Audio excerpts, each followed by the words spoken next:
Marc Stein is in the bubble. He's been covering the NBA since 1994, the New York Times reporter. Marc joins us now. Where are you right now, Marc? I found a little bit of quiet. The 9 o'clock hour here is always busy because that's testing hour for the media, but I found some quiet not far from the testing rooms. They got like 4 hotel rooms set aside where we go in and test, and it's glamorous. It's glamorous. We're 3 days away. How do you feel? I think look, the basketball is fantastic. I mean, to be in a gym, I'm not going to lie to you, the squeak of sneakers, it is glorious. It's great to be there. We all have lamented what we don't have here, but one of the perks we do have is arena seats more accustomed to the way we used to back in the day when old guys like you and I were getting started. We're much closer to the court in one of the 3 gyms we are on the floor. So the seats are amazing. You hear a lot more than you would at a normal game. And just, I think the teams, the players, guys are really happy to be playing again.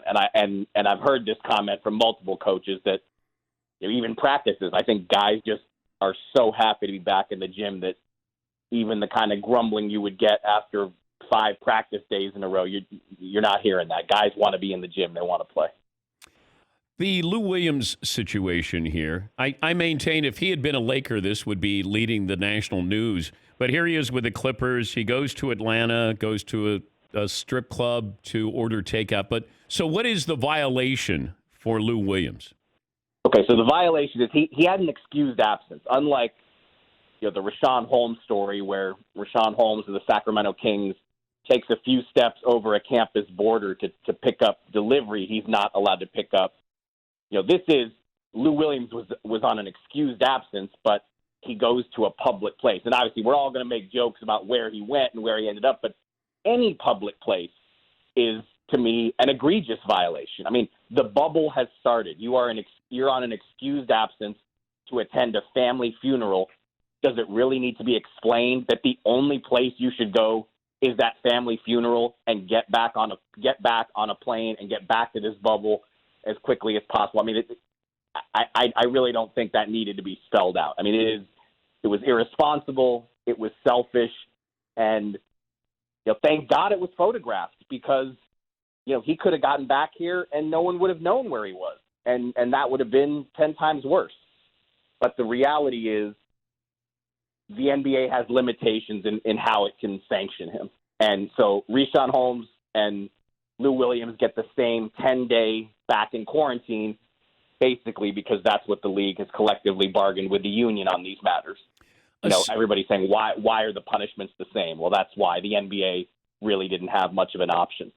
Assess the Clippers situation from a basketball perspective, that we came into the bubble and they were as deep as any team in the NBA, and a lot of people like them to emerge from the Western Conference here, but how would you handicap them? I mean, Joakim Noah is their center. I mean, well, here's the thing: they do have time. I mean, seedings matter nothing in terms of home court advantage. They matter as far as who you might play. So obviously, they don't want to fall too far down the ladder because you don't want to make your road unnecessarily tougher, having to play tougher teams.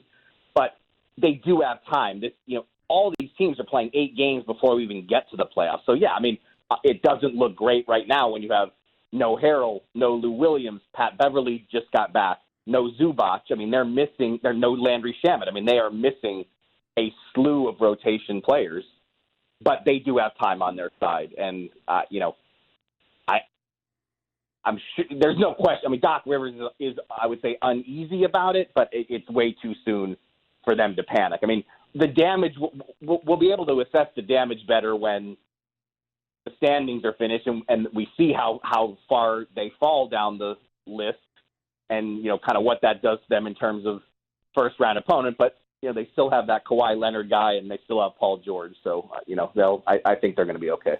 How do you think history is going to view Kawhi Leonard? Let's say he wins a couple more titles here.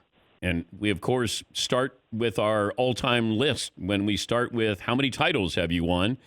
Kawhi's sort of that enigma that, not quite sure how to categorize him as he's a great postseason player, but we've seen that he sort of is a really good regular season player. It is a fascinating case because he just also doesn't do anything to sell himself. He doesn't give us an ounce to work with, especially during the regular season when, it's all about load management. But he's probably not going to get his just due, unfortunately. When we always talk about super teams. The San Antonio Spurs in 2013 and 2014, that was a super team. And he made them the super team when you add Kawhi Leonard to Duncan, Parker, and Ginobili. And we never look at the Spurs that way, but they easily could have won, and some would say should have won in 2013. Yeah. They absolutely disassembled the Heatles in 2014 and broke that team up. That was a super team, and Kawhi Leonard is what put it at that level. And we really don't even discuss it. And if the Clippers win it all, if the Clippers win it all, see, my contention is no matter who, if any of the top three teams win, if the Lakers win, people are going to say, LeBron, this doesn't count. This isn't real. If the Clippers win a real championship. This is the only way you could win was one of these. The Bucks, Giannis, you got to leave Milwaukee. This doesn't count. So we're going to hear that no matter who wins. But if the Clippers win it all, and Kawhi Leonard is the first guy to win titles with three teams, if he beats LeBron in that race, historically, that's huge. I agree.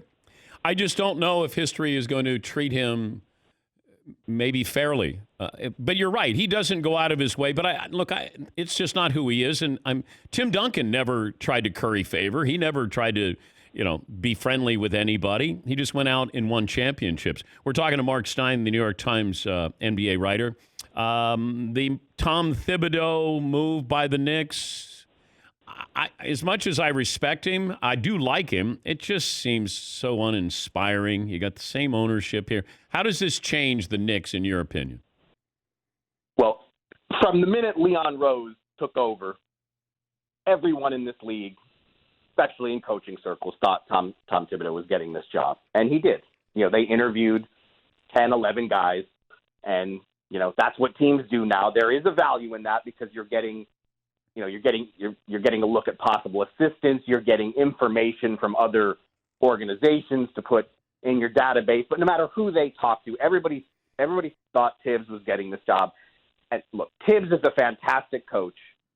The issue here is Leon Rose has come in, and basically every move made has been someone from his inner circle who's been there for the last 10 years. And that's why uninspiring is the word you chose. I mean, we could have probably predicted all of these moves from the minute Leon Rose took over. And this is the problem. Leon Rose was a decorated player agent. He's never run a team. He's never run an organization.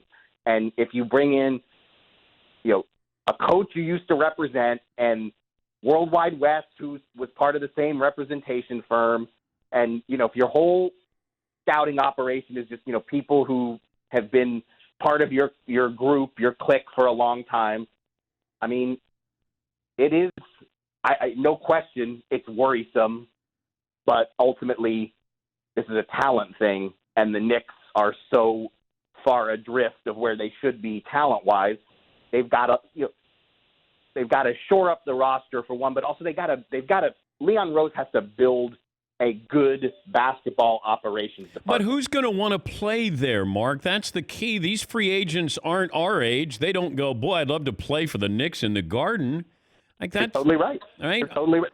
They're going to have to draft and trade well first, and change the perception of that organization. But look, I still think the Knicks are still a marquee team, and Madison Square Garden is, even this generation, guys still want to play in that building. That does carry a little bit of weight. But yeah, with free agents, when you hear Kevin Durant say how uncool they are, I mean, that resonates. And that's what I'm saying. Leon Rose is going to have to be the one who leads the way to change that reputation. And because he has no experience in this arena, I mean, that's where the skepticism comes from. Stay safe down there, and we look forward to reading your columns here in the New York Times. Mark, great to talk to you again. Thank you. Sounds good, guys. That's Marc Stein, New York Times reporter. Been covering the NBA since 1994.